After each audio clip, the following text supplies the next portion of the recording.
Hello everyone and नमस्ते। आप सभी का एक बार फिर से स्वागत है मेरे यूट्यूब चैनल रूहानी किस्से में। तो कैसे हैं आप सब? आशा करती हूँ आप सभी लोग अपने अपने जीवन में मस्त, खुश, स्वस्थ और व्यस्त होंगे। आज मैं आप लोगों के लिए एक और कहानी लेकर आ गई हूँ और जो आज की कहानी होगी ना, वो एक संदूक का रहस्य होगा। तो आप सभी से मैं ये पूछना चाहती हूँ कि क्या आप कभी ऐसी चीज़ के बारे में सोच सकते हैं जो न सिर्फ बंद हो बल्कि उसके अंदर झांकने की भी हिम्मत करने वाले लोग गायब हो जाएं। एक संदूक जो हमेशा बंद रहता है लेकिन उसमें से खून टपकता है। ये कहानी उस संदूक की है जिसने ना जाने कितने लोगों को निगल लिया। क्या आप जानते हैं इस संदूक से जुड़ा आखिरी व्यक्ति कौन था और उसके साथ क्या हुआ था? तो आज की जो कहानी है ना, वो उसी के बारे में होने वाली है। ये कहानी है प्रेम की। प्रेम को ये नहीं पता था कि उसकी जिज्ञासा उसे कहाँ ले जाएगी और उस रात जो हुआ उसे कोई भूल नहीं सकता। तो क्या हुआ था ऐसा उस रात को? तो चलिए आज की कहानी शुरू करते हैं, लेकिन हर बार की तरह इस बार भी मैं आप सभी से गुजारिश करना चाहती हूँ कि अगर अब तक आप लोगों ने मेरे चैनल को सब्सक्राइब नहीं किया है तो प्लीज़ मेरे चैनल को सब्सक्राइब कर लें और बेल नोटिफिकेशन ऑन करना ना भूलिएगा, ताकि मेरे चैनल पर कोई भी स्टोरी पोस्ट होने पर आप सभी के पास पहले नोटिफिकेशन पहुंच जाए। तो चलिए आज की कहानी शुरू करते हैं संदूक के रहस्य के बारे में। गांव के बीचों बीच एक पुराना और खंडरनुमा मकान खड़ा था। इस मकान को कभी लोग काले हवेली के नाम से जानते थे। हवेली की एक खासियत थी। यहाँ एक बड़ा लकड़ी का संदूक था जो हमेशा बंद रहता था। इस संदूक की सबसे विचित्र बात यह थी कि उसके कोनों से हमेशा खून टपकता रहता था। जो भी इसे खोलने की कोशिश करता वो कभी लौटकर नहीं आता। गांव वालों का कहना था कि संदूक शापित था।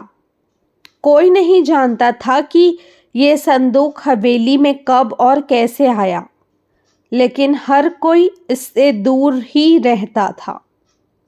बच्चों को खास तौर पर चेतावनी दी जाती थी कि उस हवेली के पास कभी मत जाना।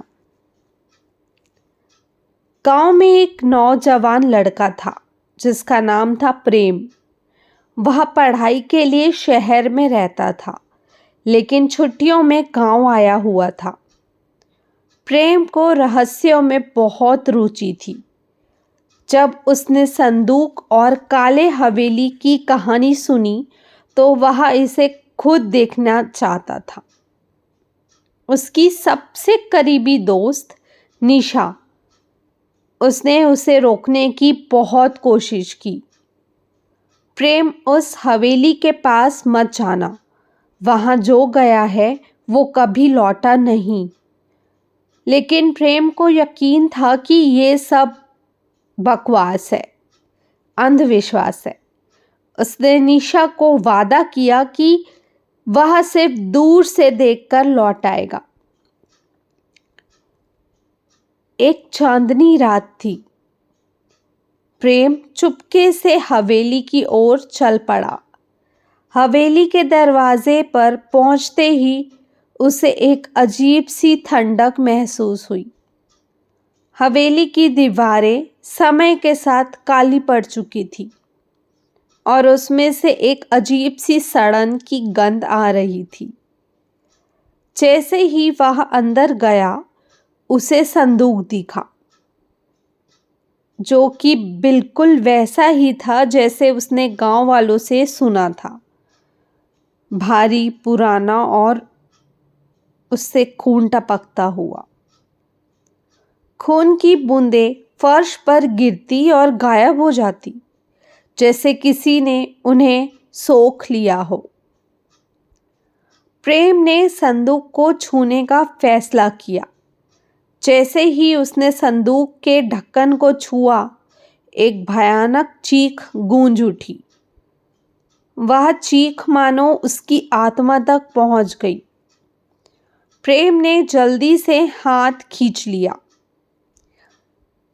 ये सब मेरा वहम है, उसने खुद से कहा, लेकिन तभी संदूक से खून की धारा तेज हो गई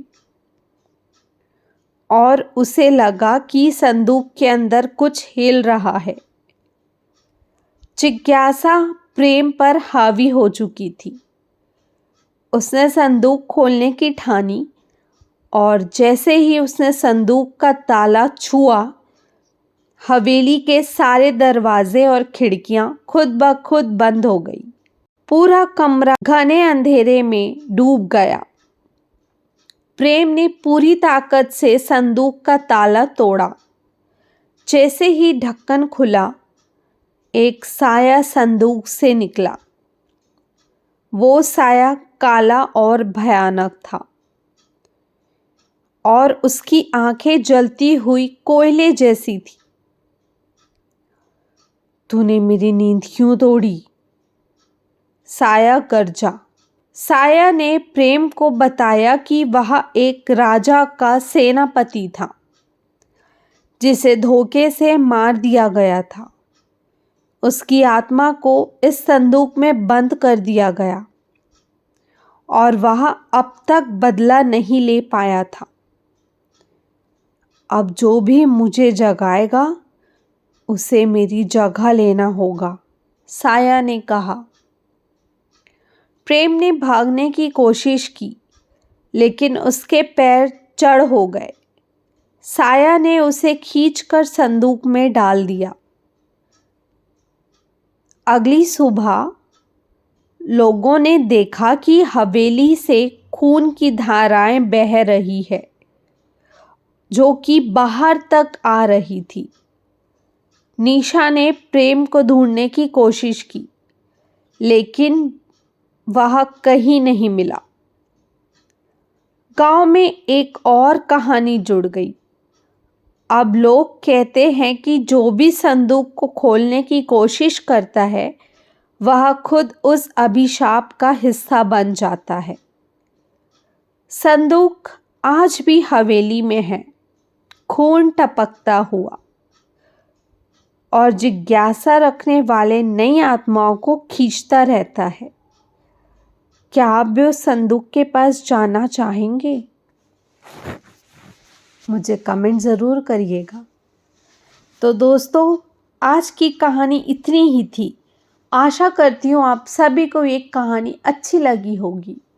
अगर ये कहानी थोड़ी सी भी अच्छी लगी हो तो इस कहानी को एक लाइक और मेरे चैनल को सब्सक्राइब करना मत भूलिएगा। और मुझे कमेंट करिए और बताइए कि क्या आप लोगों के पास भी कोई ऐसी डरावनी कहानी या किस्से है जो मैं सबके साथ शेयर कर सकती हूँ, सभी को सुना सकती हूँ। अगर हाँ, तो आप सब मुझसे इंस्टाग्राम से जुड़ सकते हैं। मेरे इंस्टाग्राम के पेज का लिंक मेरे यूट्यूब चैनल के डिस्क्रिप्शन में मेंशन है और मैंने कमेंट बॉक्स में भी पिन करके रखा हुआ है। तो मैं आप लोगों से कल फिर से मिलती हूँ एक और किस्सा लेके, एक और कहानी के साथ। तब तक के लिए bye bye, sayonara, take care and thank you for watching.